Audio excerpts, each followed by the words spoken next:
Hello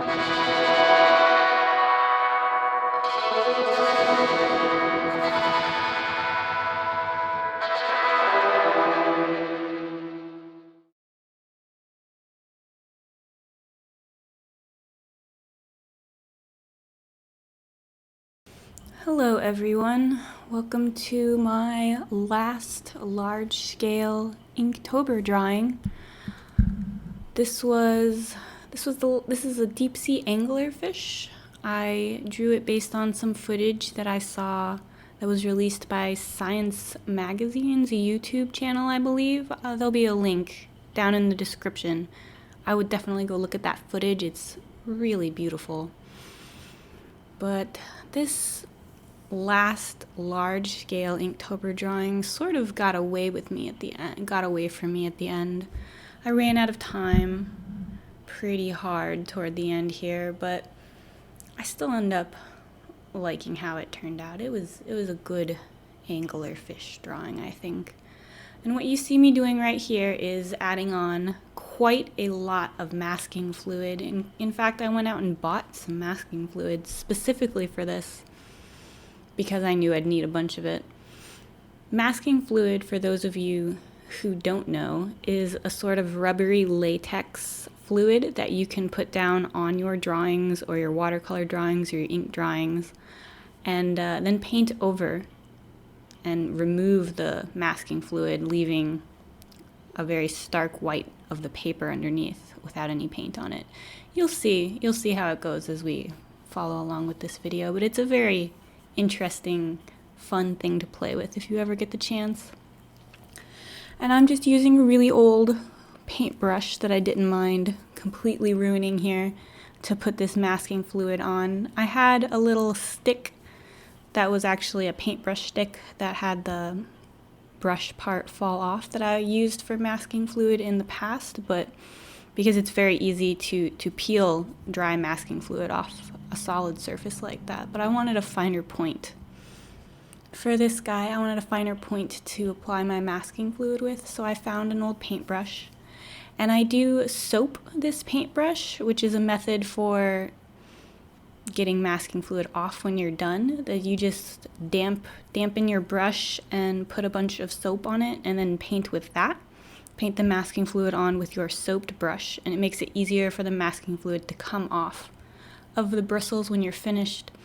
I mean, don't get me wrong, this will still probably wreck the paintbrush, so don't use your favorite paintbrush for masking fluid. Use one you don't mind getting rid of if necessary. And I'm masking out all of his little tentacles because I wanted to come back in and do specific work on his tentacles later on. And I wanted them to really stand out against the dark blue ocean that I'm going to be putting on here in a little while.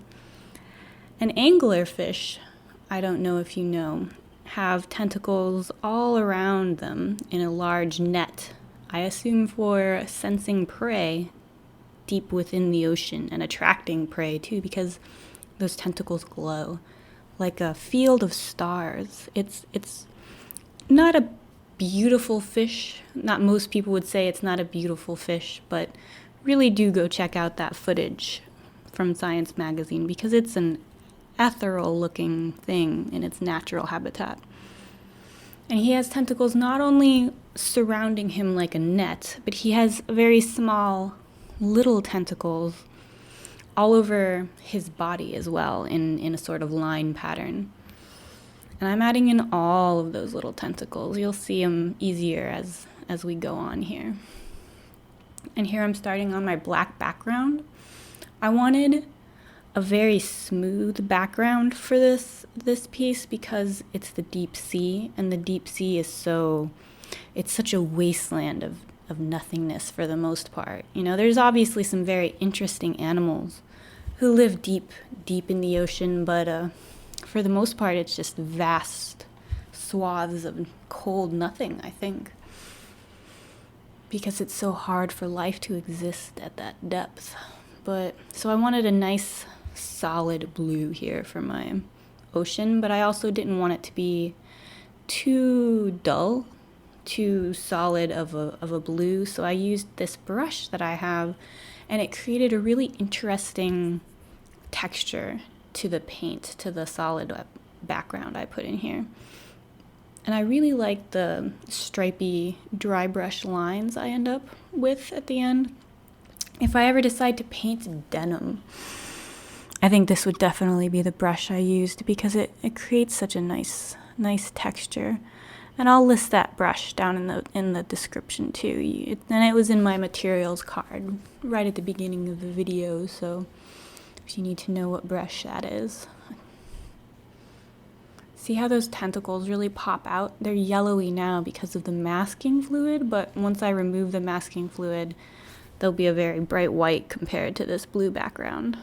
But this is the sort of thing that masking fluid is really good for. These little tiny tentacles against this super dark background. See there, I'm putting in a second layer of color over top of my first. And I'm making sure my strokes are brushed at an opposite angle to my initial strokes, and that's part of what creates that lovely crisscrossy denim-y looking pattern that I liked so much. You notice my paper, which is still the mixed media paper here for the last time. This is my last mixed media peaks for Inktober.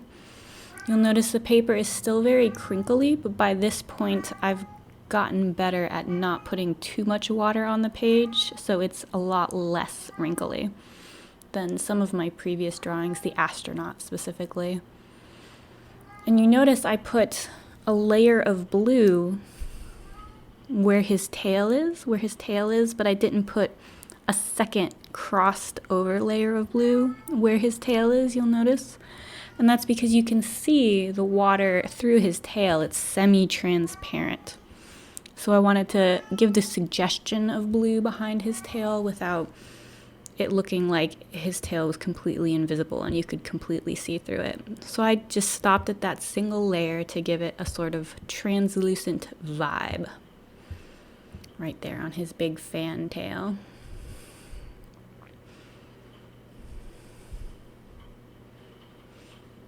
Now I've got finishing up this blue here. I wonder how long this background goes on. Backgrounds can be really fun. Oh, that was actually one of my favorite parts of his little tail, is the little swooshy inward swooshes I added there. And that's just a little bit of texture. Again, that brush creates a lot of nice straight lines, so the texture was nice for that translucent film of a tail. But I like the little swoopy lines that I made in between each spine of the tail. That gave it just a little bit more flair, I think. It's a subtle detail. It's a subtle detail, but it's there. I'm all for subtle details in drawings. Now, the first thing I'm doing on this actual little fish here, besides adding in a little bit of blue on his, was that a dorsal fin? On his dorsal fin as well, is I'm outlining all of the little tentacles on his face with my first layer of this dark brownish color that I'm using. And that's so when I go over with other layers later on for the main body, the tentacles are still visible because the ink is semi-translucent at the consistency that I use it at when I'm using it like watercolors like this. So then when you add layers over top of these tentacles I'm putting in, I'll still be able to see where the tentacles are, and it'll make it easier to go back in and darken them up as I continue adding more layers. I really like the fade on that jawbone. That's a lovely, nice fade right there. Just putting in some more tentacles. He had a lot of little tentacles. He was full of these little tentacles. You guys missed the pencil drawing for this one because, like I said, I had done almost all of my Inktober pencil drawings before October even arrived and before I had even gotten my camera, just to be prepared. And there's his little fin. I actually forgot to add his little fin in there initially, before I put in masking fluid in the background and everything like that. I meant to put it in earlier, but it didn't turn out that way because I forgot. I forgot to put in his little fin, but that was okay because it looks like, right now it looks very shadowed, like it's right in the middle of his body, but later on I'll add in some lighter colors over that dark spot, and it'll pop out a little bit more and look more like a fin on the side of his body. And you'll notice I masked out a lot of his little teeth as well. His little teeth are going to be relatively subtle at the end, but I wanted to make sure they were masked out well so that I could control the amount of light you're going to see hitting the teeth. I didn't want too much, and I wanted his mouth to be incredibly dark, and I didn't want that dark to seep into my more subtly shaded teeth, so they got all masked out too, just like the tentacles. And here I'm working on this fin, which was a little challenging because it is not laid flat against his body. It's floofed out a little bit to the side, and you represent that with the varying curves of the lines separating out his little fin, little spines along his fin. And it turned out well, I think. I think I could have probably made it a little more distinct, but it did turn out well. Here I'm adding in some more tones for the body. You notice how when I put over that soft brown tone over the tentacles, that I can still see where those tentacles are. That was exactly my plan. Sometimes in art things go according to plan, but not always, like that fin down there at the bottom. But it's okay, that's what makes for interesting inconsistencies in art. And there's his shadow. You add in that shadow to the fin so that the eye is tricked into thinking that it's coming out at you as opposed to just lying flat against his body. And I really had fun with this one with the subtle tone shifts. I created some really nice subtle tone shifts by starting with a section of dark color and then taking a clean, damp brush and softly feathering the darker sections of ink out into the main body, into the lighter sections of the body. And it's important that you do something like that very fast when you're working with India inks, because India inks will dry very quickly, and then once they're dried, they're permanent. And you can't add water and wash it out anymore. You have to work relatively fast. And now the shape of this body is really coming together, although my camera keeps blurring on me a little bit. My focus is not quite perfect. Still using that autofocus for this video. That's all right. Look at how he's coming along, getting in some nice dark contrasting colors. In the footage that I found of this anglerfish, everything was he was quite a lot darker. Like his body and the way he looked was quite a lot darker than what I ended up portraying him as. I really wanted to see all of the cool, lumpy planes that this guy is made up of. I really wanted to be able to see all the little tentacles more clearly than you could in a lot of the footage. You could see them clearly in the footage because the footage has the advantage of motion. You know, you look at it from different angles, you can see all of the little tentacles along his body, but this is a still image, so I decided to lighten him up a little bit just so I could see some more of those cool details that he's made up of. Now I'm adding in some black because he is a deep, deep sea creature, and in reality the sea around him would be an inky black in our perspective at this depth. We wouldn't be able to see at all or survive, obviously. It's the pressure. I can't even imagine the amount of pressure at the deeper parts of the ocean.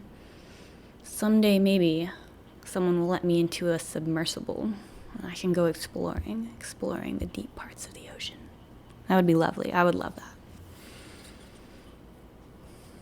Now I'm just adding in the key to these really subtle shifts to create his cool lumpy body is to do, again, many many layers of subtle color shifts. And that's the way you really get his body to look three-dimensional. You let a layer dry, and then you add a new layer over. See, there it's dried right there. I went away and let that whole layer dry and then came back to add some more details. Oh, I'm going to lighten up that fin a little bit now. Oh, maybe not, just adding in some shadow, just a little bit more shadow. I find shadowing something to be one of the most nerve-wracking things, because you can make it look so strange if you add shadows in just the wrong place. I might experiment with that on purpose, though, adding shadows in just the wrong place. Maybe make something look a little surreal. I love a little bit of surrealism in art.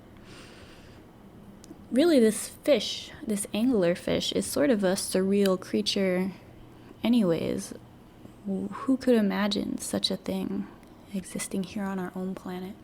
I really love the deep sea. It's such a fascinating place. And now I'm adding in some dark shadows around his mouth because I want his mouth to really stand out. Because he has such a big, in the video, he has such a large, gaping mouth, and I admire that in a fish, I suppose.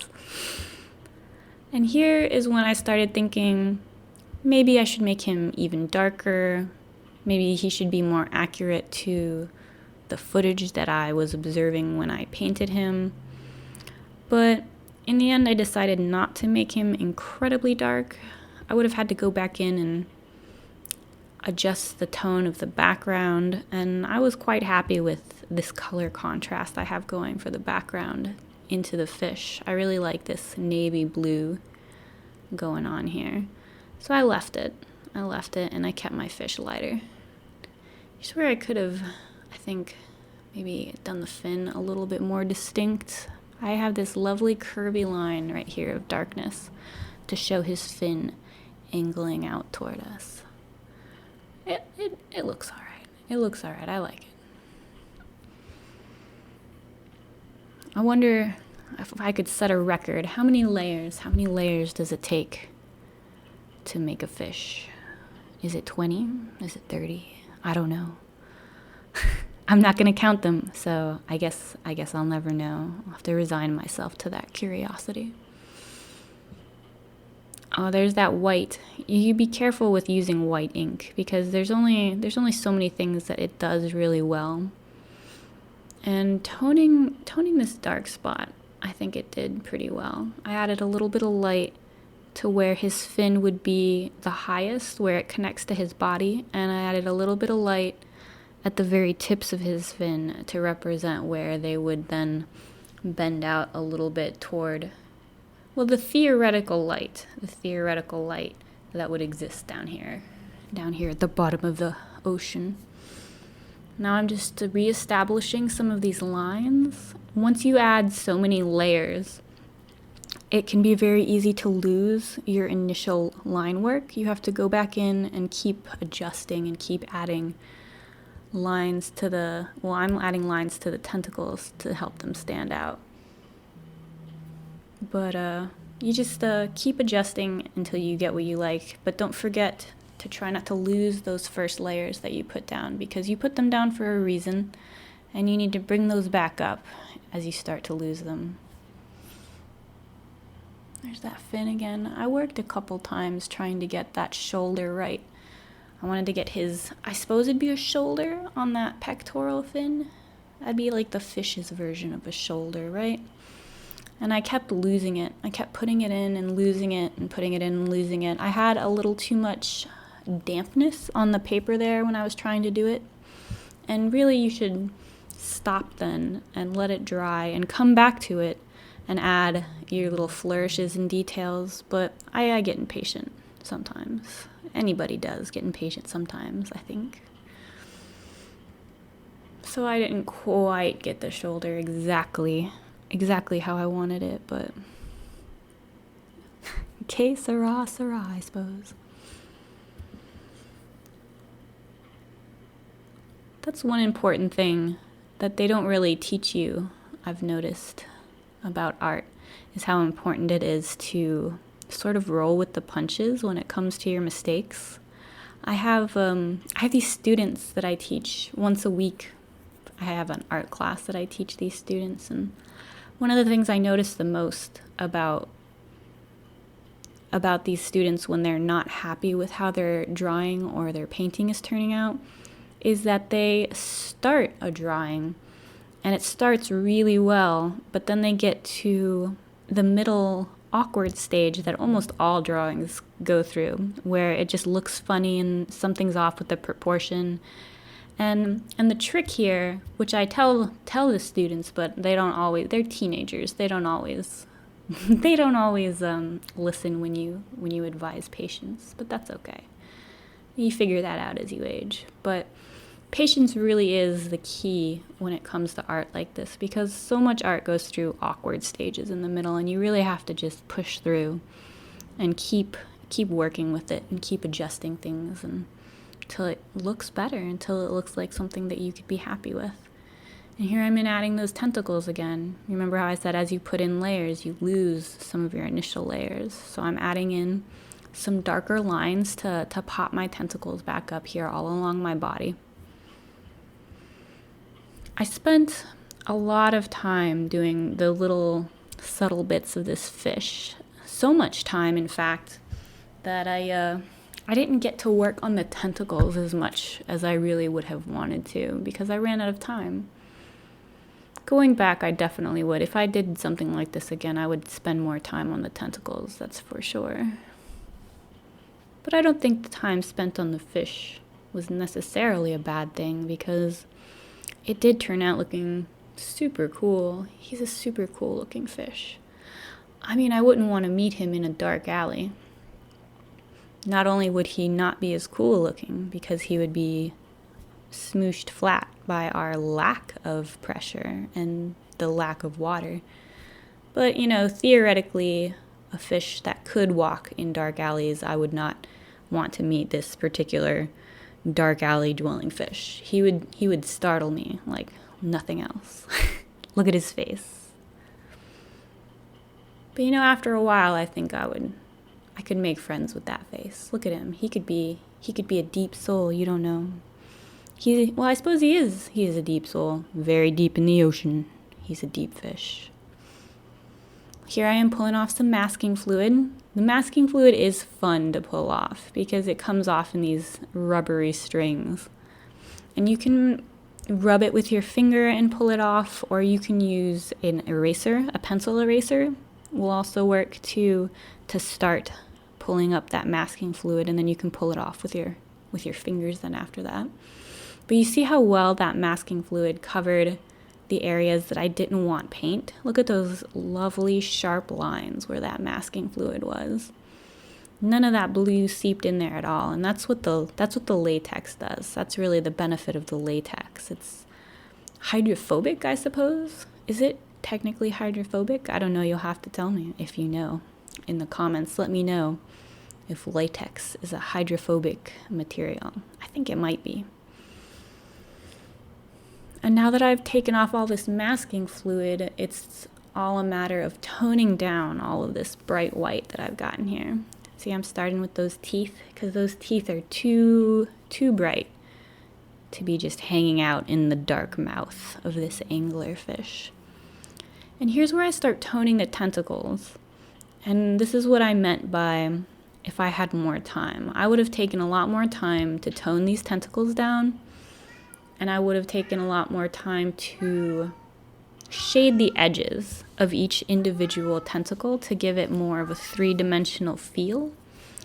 You don't really see that shading on the actual tentacles because they phosphoresce, they glow. So they have a light coming from within that I didn't know. I struggled with replicating for this process, but here I managed to tone them down a little lighter. I think I'm using a mixture of Payne's gray and blue, so they blend in with the water a little bit, but they're distinct at the same time to just gently tone down the bright white of these tentacles. And that takes a while to go through all of those tentacles.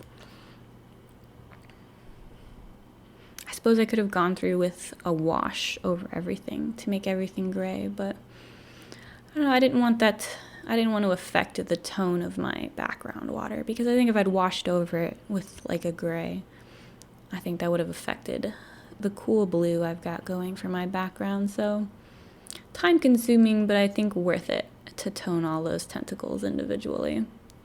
There's that lure he's got on the front of his face that all anglerfish have a different style of lure, but I love this one because it looks like a tassely pom-pom. Like he's the cheerleader of anglerfish, maybe, with his tassely pom-pom lure. And that lure is just covered in spots of glowing phosphorescent material. And if I was a fish down in the ocean, I would definitely be attracted to that. I would be like, what is that beautiful light? And I would go toward it because it's shiny. And I always go toward shiny things. And I would be like, oh, I have to touch it. I need to touch that beautiful, shiny thing. And then I would be eaten. I would be eaten by that anglerfish. I would be, because it's too shiny. I can't resist it. But luckily I am not a little fish that lives deep in the water. And I can feel free to continue touching shiny things to my heart's content. If you'll notice, the direction of these tentacles is something that I paid a lot of attention to, because his tentacles actually flow back and around him in a very spherical pattern that I quite liked when I saw it. It's like he's surrounded by a bubble of his own phosphorescent tentacles, which is cool for a deep sea fish. I would definitely luminesce as a deep sea fish if given the choice, carrying your own light with you everywhere.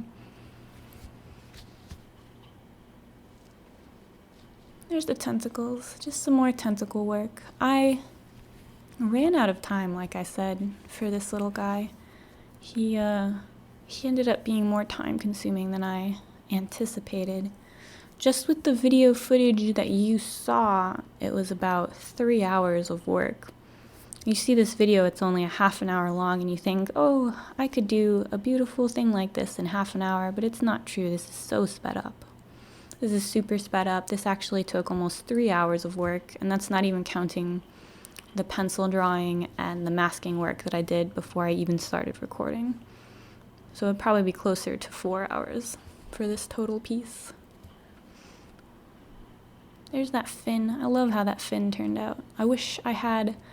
I did look into glow-in-the-dark paint to finish off these tentacles, but I was a little worried about some of the reviews I had read about the consistency of the glow-in-the-dark paint. I didn't know if it would ruin the piece. I wanted it to look good when it wasn't glowing as well as when it was glowing. And I wasn't sure I could pull that off with the paint I had access to, so I guess I didn't. Instead, I used this silver.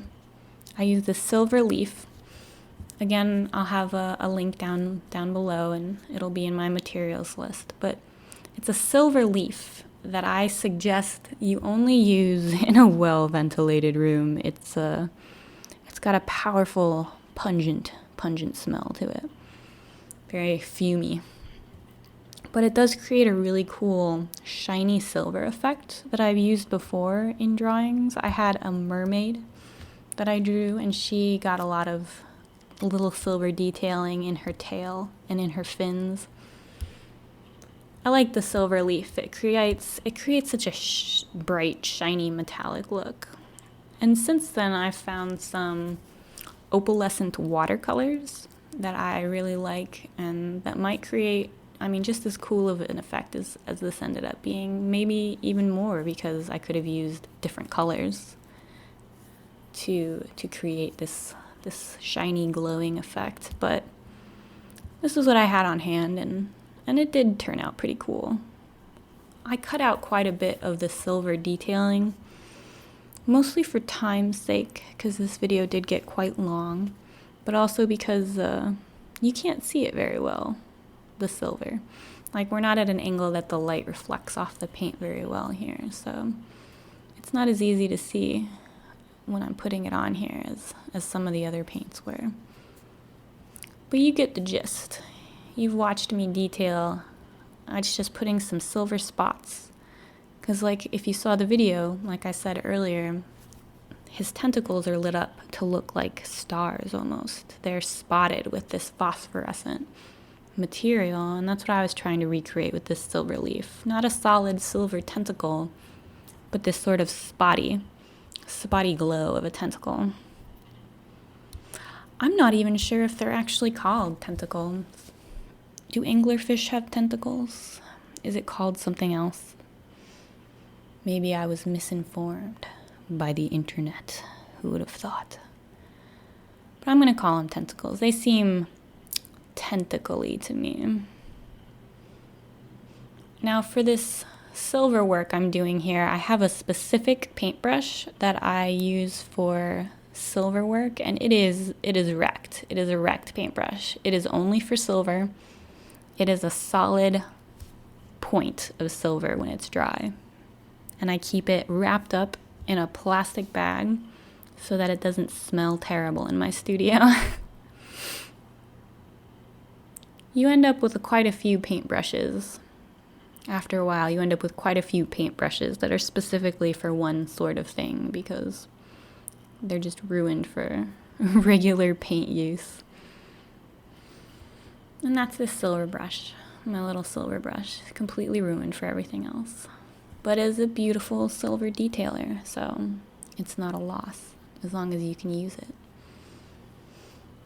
Yeah, see, after the silver detailing, I stopped with this piece, but after the silver detailing is where I would have kept going if I had the time to go back in, and I would have shaded around the edges a little more carefully and really, really popped that up. But he turned out so cool anyway in the end by the time I was finished. You should see him in person because the light shifts off that silver leaf in such a realistic way that as you walk by him, you walk by this fish, it sort of looks like he's moving just because of how the light reflects off the paint from your perspective as you walk by him. It's really cool. I'm sure you guys would like it if you ever saw him in person. Just finishing off some silver detailing. Again, never use silver leaf in a closed room. Way too many fumes. And there's that little pom-pom. Still my favorite part is his little lure. Or maybe the teeth. I don't know, the teeth were pretty cool too. Or the fin? I don't have a favorite part of this drawing. I like the whole drawing. I like it, the whole thing. It turned out well. And there he is, my little anglerfish. You can't see, like I said, this shine from the silver in this still image, but it is really cool. You'll have to take my word for it. Thank you for joining me for this anglerfish drawing. I hope you like it. I hope you enjoyed the walkthrough. And I'll see you some other time. I hope you guys have a great day after this, I suppose. Goodbye. Goodbye.